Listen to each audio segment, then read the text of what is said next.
आज हम सभी यहाँ एकत्रित हैं गीता जयंती के उपलक्ष्य में। पूरे देश में आज गीता जयंती के रूप में इस दिन को मनाया जा रहा है। आप सभी जानते हैं गीता के बारे में। हिंदू धर्म का यह बहुत ही महान ग्रंथ है, साथ ही इसकी महानता के पीछे भी एक कारण है। आपने देखा कि विश्व में किसी भी धर्म या संप्रदाय में किसी भी किताब की जयंती नहीं मनाई जाती है, किसी भी ग्रंथ की जयंती नहीं मनाई जाती है। हमारे हिंदू धर्म में भी केवल गीता ही ऐसा उपनिषद है, गीता ही ऐसा ग्रंथ है जिसकी जयंती हम मनाते हैं। क्यों मनाते हैं? आपने देखा, आप सभी ने पढ़ा, सभी के रचयिताओं के बारे में आप जानते हैं कि कोई ना कोई ग्रंथ किसी ना किसी महापुरुष के द्वारा ही रचित किए गए हैं। लेकिन जो हमारा धर्म गीता है वह स्वयं भगवान श्री कृष्ण के द्वारा रचित है, उन्हीं के द्वारा वर्णित है। इसीलिए इस कारण ही हम गीता धर्म की जयंती को भी मनाते हैं। आज के दिन हमारे हिंदू कैलेंडर के हिसाब से मोक्षदा एकादशी होती है।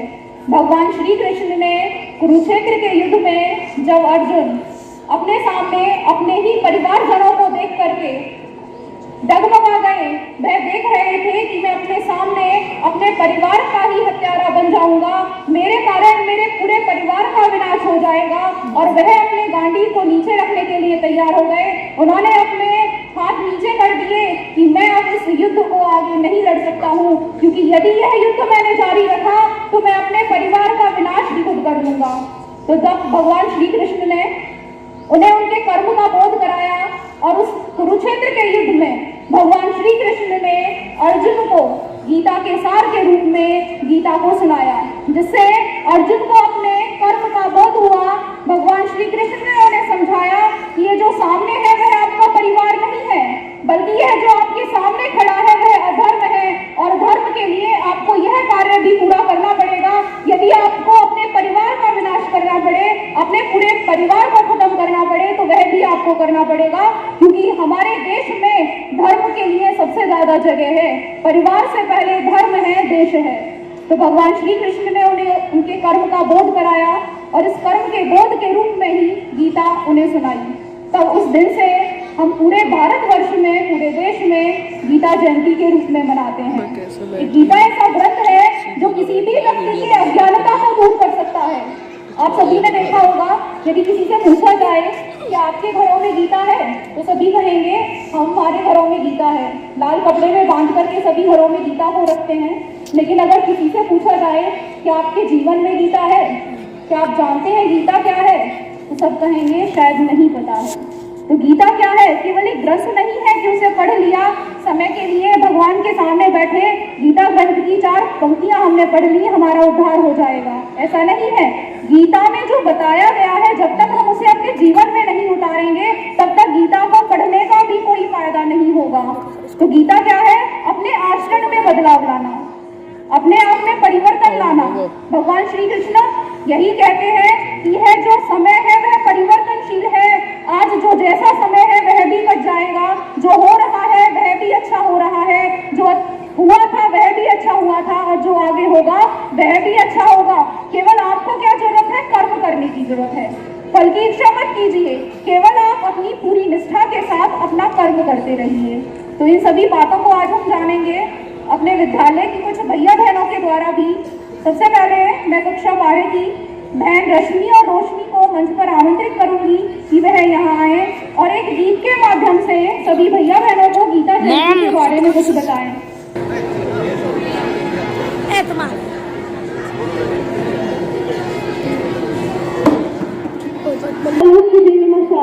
शांति के प्रतीक ओम, स्वाभिमान के प्रतीक भारत माता। आदरणीय प्रधानाचार्य जी, आचार्य जी एवं हमारे साथ पढ़ने वाले भैया और बहनों, हम आपके सामने एक गीत प्रस्तुत करना चाहते हैं। अगर उसमें भी गलती हो तो हमें क्षमा करना। जाने क्या जादू भरा हुआ भगवान तुम्हारी गीता में, जाने क्या जादू भरा हुआ भगवान तुम्हारी गीता में, मन चमन हमारा भरा हुआ भगवान तुम्हारी गीता में, जाने क्या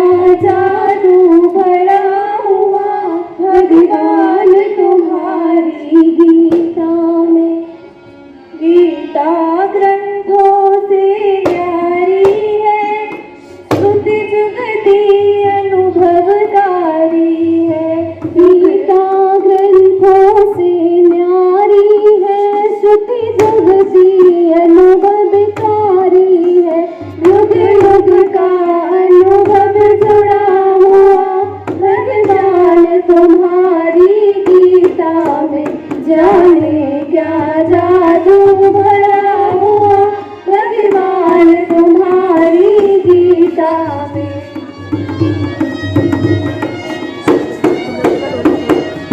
देख लेना भाई वो अपने सलाम मोहम्मद को चुप बैठे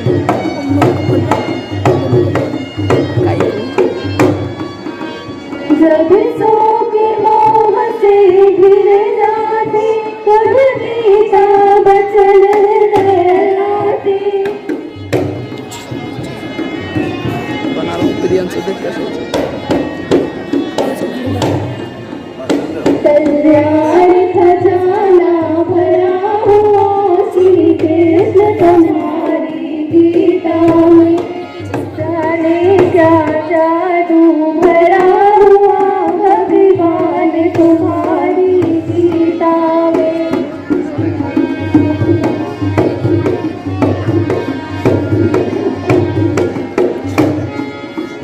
गीता संतों का जीवन है, गंगा के समेत पावन है।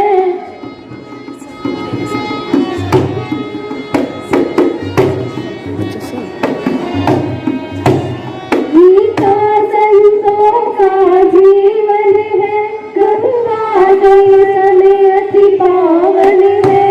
शरणागति अमृत भरा हुआ भगवान तुम्हारी गीता में, ज्ञान ज्ञान रस भरा हुआ भगवान तुम्हारी गीता में। हरि प्रेम लबालब भरा हुआ घनश्याम तुम्हारी गीता में, जाने क्या जादू भरा हुआ घनश्याम तुम्हारी गीता में।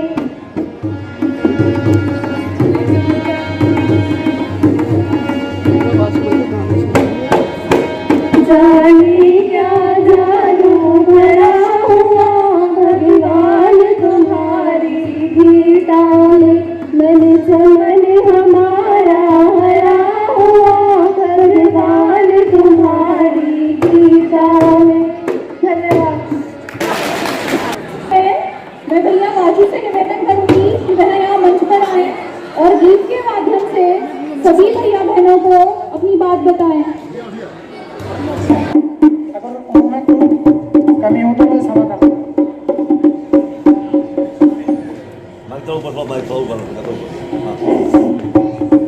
बोले बाबा तेरी क्या ही बात है, बोले शंकरा तेरी क्या ही बात है, दूर हो के भी तू साथ है, ओ दूर हो के भी तू साथ है।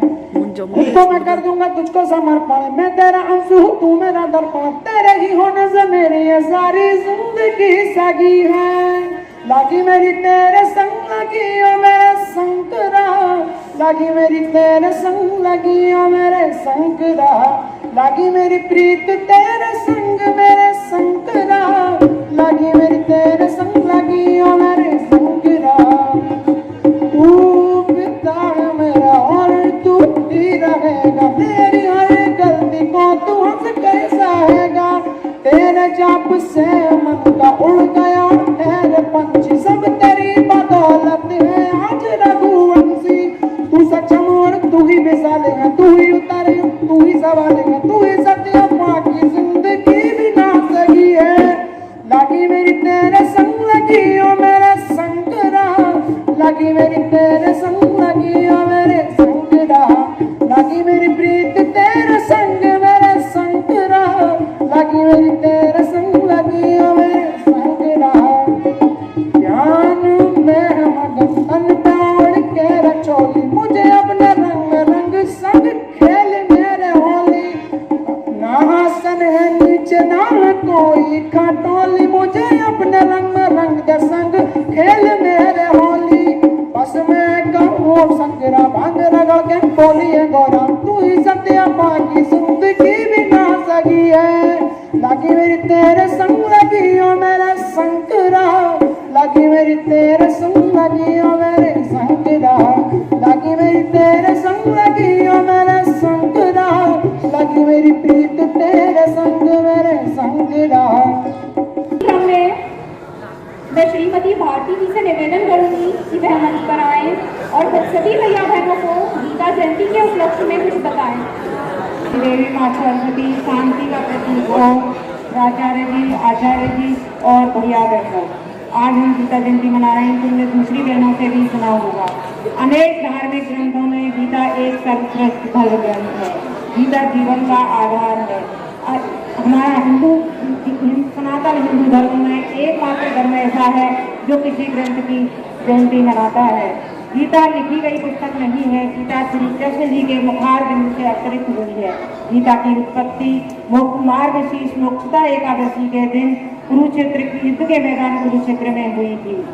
गीता का ज्ञान सर्वप्रथम श्री कृष्ण जी ने सूर्य भगवान को दिया था, तत्पश्चात युद्ध के मैदान में अर्जुन को दिया था। गीता एक सर्वश्रेष्ठ पुस्तक है। जिस समय श्री कृष्ण जी ने अपनी वाणी से गीता का उपदेश दिया था, उस समय कलयुग का आरंभ हो चुका था। सतयुग से लेकर कलयुग तक गीता सभी का समान रूप से मार्गदर्शन करती आ रही है। गीता में अनेक उपदेश हैं। श्री कृष्ण जी ने अपनी वाणी से स्वयं गीता में इसका ज्ञान दिया है। धर्म क्या है, कर्म क्या है, इसकी शिक्षा दी है, जिसे प्रत्येक व्यक्ति पढ़कर अपने जीवन में उतारकर अपने व्यक्तित्व का विकास कर सकता है। गीता में 700 श्लोक और 18 अध्याय है। प्रत्येक अध्याय अपने आप में एक विशेष भाव, विशेष उद्देश्य को छुपाए हुए है। एक एक श्लोक में एक एक समस्या का समाधान है। गीता के 700 श्लोक हमारे जीवन का आधार है। गीता का प्रथम अध्याय सैन्य निरीक्षण है, जिसमें अर्जुन श्री कृष्ण जी से कहते हैं कि तुम मुझे उस युद्ध के मैदान में ले चलो जहां दोनों तरफ के योद्धा खड़े हुए हैं। मैं उस स्थिति को देखना चाहता हूं। कृष्ण जी ने कहा है गीता में कि शत्रु को कभी कमजोर नहीं समझना चाहिए। जी हाँ, सैन्य निरीक्षण प्रत्येक मुहिम की, प्रत्येक शिक्षण की, प्रत्येक व्यवसाय की पहली आवश्यकता है। विद्यार्थीगणों को सबसे पहले ये निरीक्षण करना चाहिए कि उनके आसपास, उनके विद्यालय में, उनकी कक्षा में, उनके घर के आसपास ऐसे संगी साथी जो नहीं है, जो उद्दंड हो, असभ्य हो और असंस्कारी हो, वो उनके विद्या अध्ययन में बाधा डालते हो और उनके उद्देश्य और लक्ष्य प्राप्ति में रुकावट पैदा करते हो। उन्हें ऐसे साथियों का साथ छोड़ना होगा, तभी वे अपने लक्ष्य को पा सकते हैं। श्री कृष्ण जी ने कहा है, जो भी सर्वश्रेष्ठ है वो मैं हूँ। न्यायालय में न्यायाधीश हूँ, विद्यालय में प्राचार्य हूँ और पक्षियों में मोर हूँ, पशुओं में ऐरावत हूँ। मैं सब में हूँ, सब मुझ में है। महानता चाहिए तो श्रेष्ठता का ग्रहण करना ही होगा।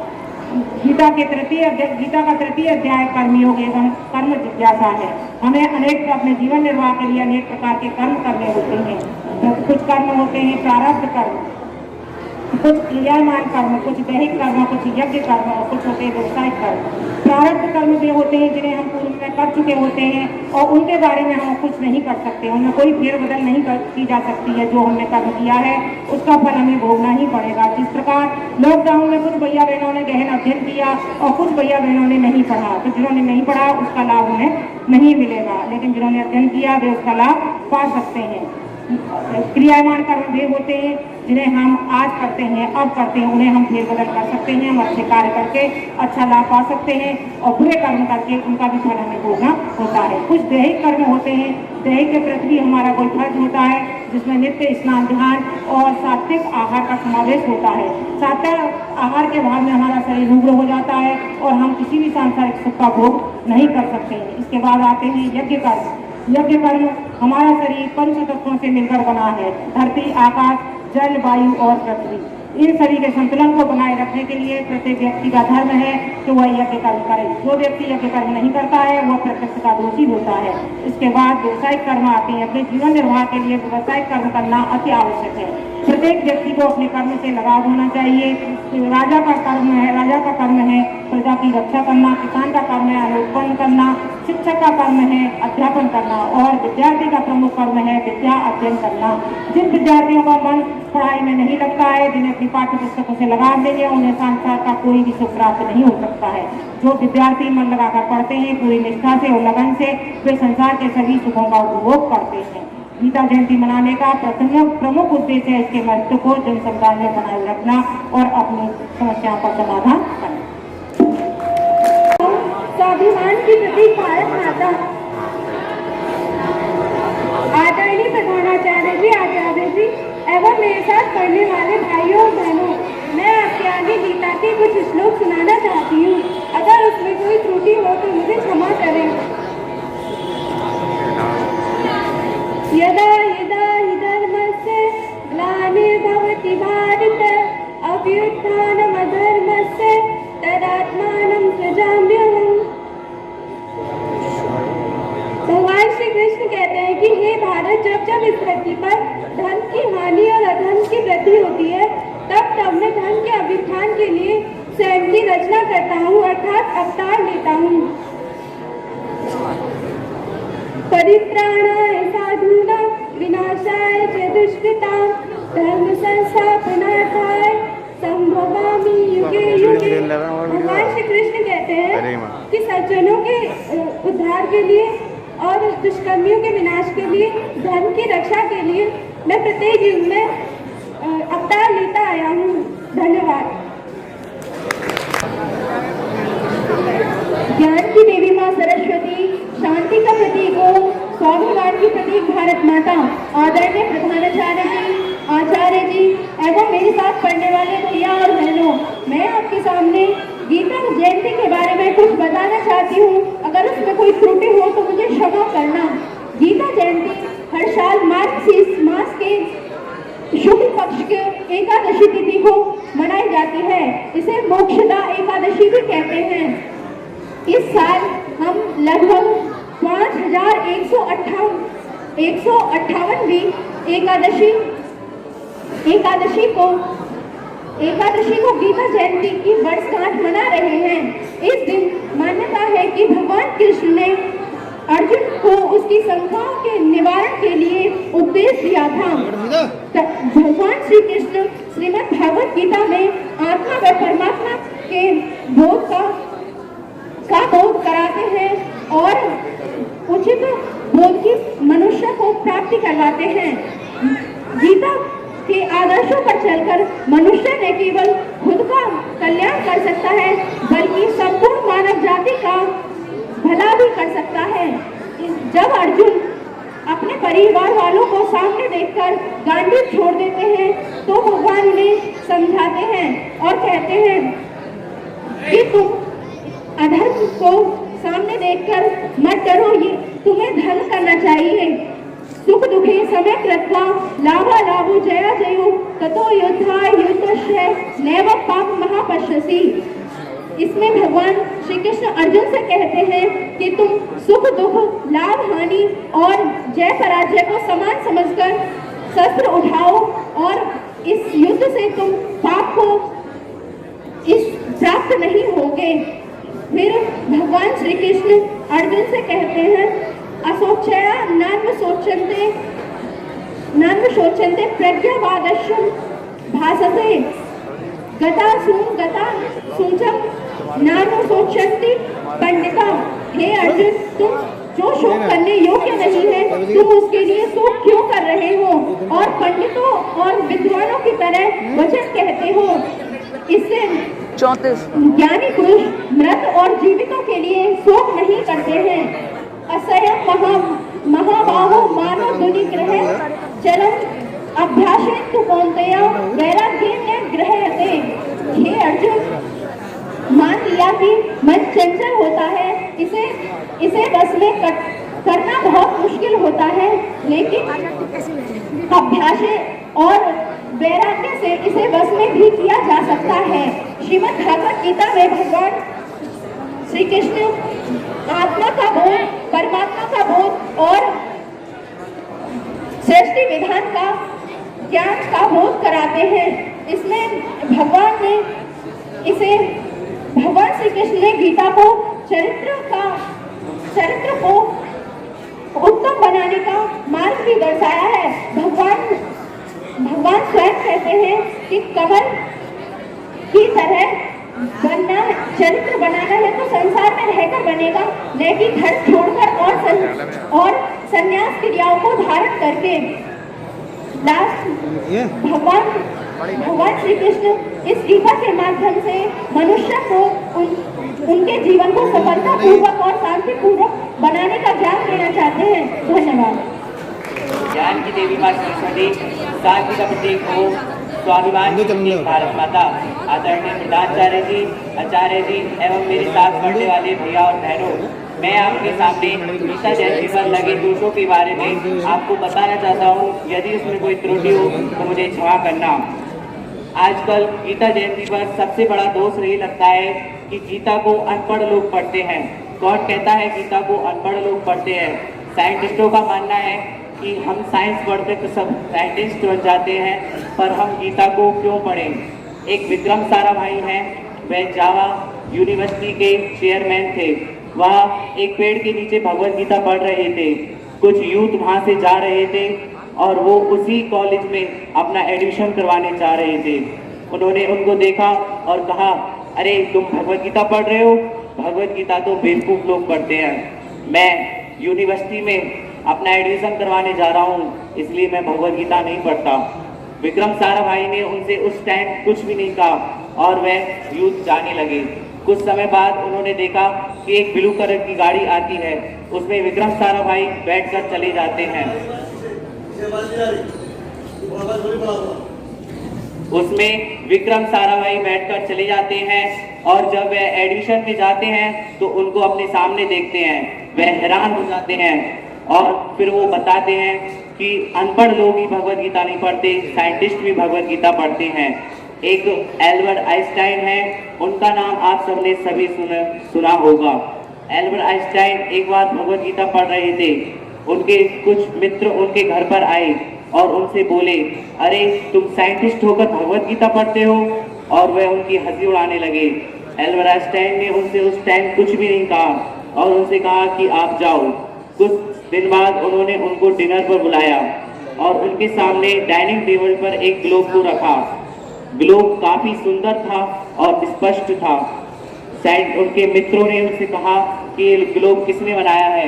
एल्बर्ट आइंस्टाइन बोले कि ये ग्लोब पता नहीं किसने बनाया है, मुझे रात को सपना आया, ये ग्लोब मेरे सामने प्रकट हुआ और सुबह मैंने उठकर देखा तो ये आ गया मेरे सामने।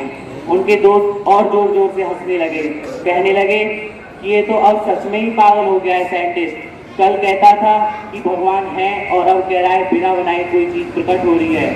एल्बर्ट आइंस्टाइन अपने उसमें कहते हैं, When I read the Bhagavad Gita and reflect about how God created this universe, everything seems so superfluous. जब मैं भगवद गीता पढ़ता हूँ और इस बारे में सोचता हूँ कि भगवान ने इस ब्रह्मांड को कैसे बनाया है, तो बाकी सब मुझे फालतू लगता है। I have made the Bhagavad Gita as the source of the inspiration and guide of the purpose of scientific investigation and famous of my theory. मैं भगवद गीता को अपनी प्रेरणा और मार्गदर्शक के रूप में वैज्ञानिक जांच और अपने सिद्धांत के निर्माण के उद्देश्य के लिए बनाया है। एपीजे अब्दुल कलाम भी कहते हैं, जब मुझे हारने की प्रवृत्ति हमेशा मेरे साथ है और भगवान कृष्ण ने अर्जुन को जो महान दर्शन और सराय भगवद गीता में दी है वह हमेशा मेरे साथ आता है और जब मैं संकट में होता हूँ मेरा साथ बनता है। पीएम मोदी भी जब विदेशों में जाते हैं तो भगवद गीता लेकर जाते हैं और बताते हैं कि ये हमारी भारतीय संस्कृति है। वह बोलते हैं Bhagavad Gita is the for world, Bhagavad Gita पूरे विश्व के लिए है। और विवेकानंद जी से एक बार अंग्रेजों ने पूछा कि विवेकानंद, हमारे जो एक कोट पैंट हैं एक व्यक्ति को जेंटलमैन बनाते हैं, तो क्यों ना आप भी इन कोट पैंटों को पहनिए और जेंटलमैन बनिए। विवेकानंद ने कहा, भले ही आपके कपड़े आपको जेंटलमैन बनाते हों, परंतु हमारी भारतीय संस्कृति हमारे अंदर एक चरित्र का निर्माण करती है। इसी के साथ मैं अपनी वाणी को विराम देता हूँ। धन्यवाद। क्लास 11 से बहन मानसी और साक्षी को मैं मंच पर आमंत्रित करूंगी। साथियों से निवेदन भी करूंगी कि वह अपनी बात को सूक्ष्म रूप में ही सभी के सामने रखें, क्योंकि सभी भैया बहन थक गए हैं, काफी देर से यहाँ बैठे हैं। बहन मानसी और बहन साक्षी। ज्ञाता अलौकिकता सरस्वती, शांति का प्रतीक ओम एवं स्वाभिमान के प्रतीक भारत माता। आदरणीय प्रधानाचार्य जी, आचार्य जी एवं मेरे साथ पढ़ने वाले प्यारे भैया और बहनों, मैं आज सभी के सामने आज गीता जयंती के पावन अवसर पर आप सभी के सामने गीता जयंती का एक कुछ उपदेश और कुछ बातें बताना चाहूंगी। अगर उसमें कुछ त्रुटि हो तो मुझे क्षमा करना। गीता जयंती के कुछ उपदेश इस प्रकार हैं जिनका पालन करने से व्यक्ति के मोक्ष और शांति की प्राप्ति होती है। जैसे चिंता का त्याग करना। गीता के उपदेश में भगवान श्री कृष्ण ने अर्जुन से कहा कि कभी भी व्यक्ति को व्यक्त की चिंता नहीं करनी चाहिए। आत्मा न तो पैदा होती है और न ही मरती है, आत्मा अमर है, इसीलिए व्यक्ति को चिंता से मुक्त होकर कर्म के आगे बढ़ना चाहिए। जैसे कि नंबर 2, क्रोध पर नियंत्रण करना। क्रोध करने से सभी तरह के कार्य बिगड़ने लगते हैं। गीता का उपदेश देते हुए भगवान श्री कृष्ण अर्जुन को समझाते हुए कहते हैं कि क्रोध करने से इंसान का पतन हो जाता है। क्रोध करने से लगातार भ्रम की स्थिति बनने लगती है और क्रोध करने से व्यक्ति अच्छे और बुरे परिणाम को करना भूल जाता है, जिस कारण वे मुक्त की परितो शक्ति क्षीण हो जाती है और वह अपने नैतिक पथ की आगे बढ़ जाता है। नंबर 3, मन पर काबू रखना। गीता का उपदेश देते हुए भगवान श्री कृष्ण कहते हैं कि अगर व्यक्ति अपने मन पर काबू करना सीख ले तो वह हर तरह की बाधा को आसानी से पार कर सकता है।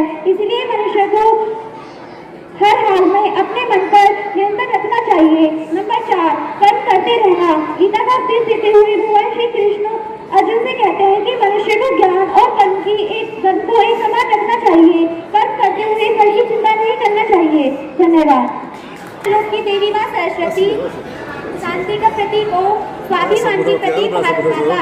आदरणीय प्रधानाचार्य जी, आचार्य जी एवं मेरे साथ पढ़ने वाले भैया और बहनों, मैं आपके सामने गीता जयंती के उत्सव पर कुछ गीता के बारे में बताना चाहती हूँ। अगर उसमें कोई त्रुटि हो तो मुझे क्षमा करना। हिंदी साहित्य के 2 प्रमुख महाकाव्य हैं, जिनमें से पहला रामायण और दूसरा श्रीमद् भगवद गीता है।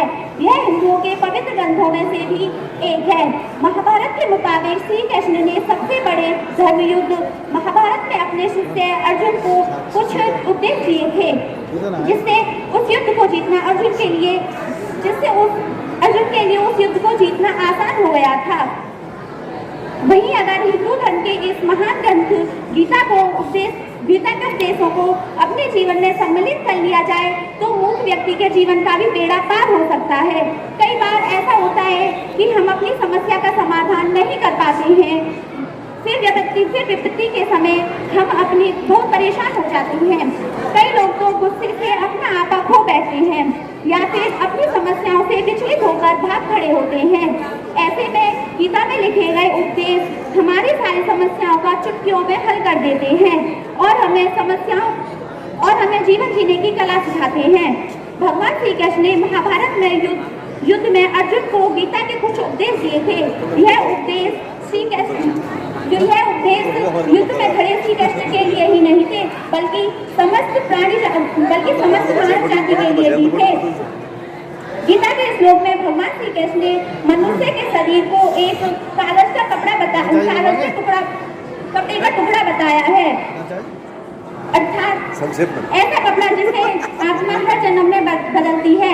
अर्थात मानव शरीर आत्मा का अस्थायी रूप है जिसे हर जन्म में बदला जाता है। इसका आशय यह है कि हमें शरीर से नहीं बल्कि मनुष्य की आत्मा से पहचान करनी चाहिए। जो लोग मनुष्य के शरीर से आकर्षित होते हैं या फिर मनुष्य के भीतरी मन को नहीं समझते हैं, ऐसे लोगों के लिए गीता का उपदेश बड़ी सीख देता है। भगवान श्री कृष्ण ने गीता के उपदेशों में कहा है कि क्रोध से भ्रम पैदा होता है और भ्रम से विनाश होता है। वहीं जब हमारे अंदर क्रोध आ जाता है तो हमारी बुद्धि काम करना बंद कर देती है। मनुष्य गुस्से में कई बार ऐसे फैसले ले लेता है जिससे कि जिससे कि उसे काफी हानि होती है। अर्थात हमें गुस्से में फैसले नहीं लेने चाहिए, हमें शांति से फैसले लेने चाहिए। धन्यवाद। बहन साक्षी को मैं अंत में श्रीमान प्रधानाचार्य जी से निवेदन करूंगी कि वह सूक्ष्म शब्दों में ही हम सभी का मार्गदर्शन करें।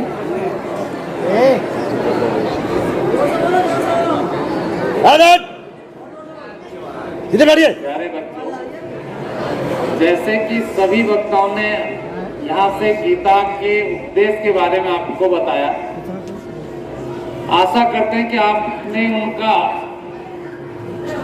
गीता के दिए हुए उपदेशों को अपने मन में अनुग्रहित कर लिया होगा, ऐसी मेरी आशा है। गीता में केवल एक ही बात आपको इस समय ध्यान देना है, हमें कर्म करना है, फल की इच्छा बिल्कुल नहीं करनी। बस ये अपना मोटो बना है, केवल कर्म कीजिए, फल अपने आप ईश्वर देगा। हमें बाकी क्या उपदेश है क्या बिल्कुल मत ध्यान दीजिए, कर्म पर ध्यान दीजिए, कर्म करना है, क्योंकि समय बहुत ज्यादा है, इसलिए डिटेल्स में बताने का समय आज नहीं होगा। कभी अवसर मिलेगा तो पूरा महाभारत आपको खोल के बता दिया जाएगा कि क्या कैसे गीता का उपदेश भगवान को देना पड़ा, क्यों देना पड़ा। ये कभी समय मिलने पे मैं आज के लिए बस यहीं विराम देता हूँ और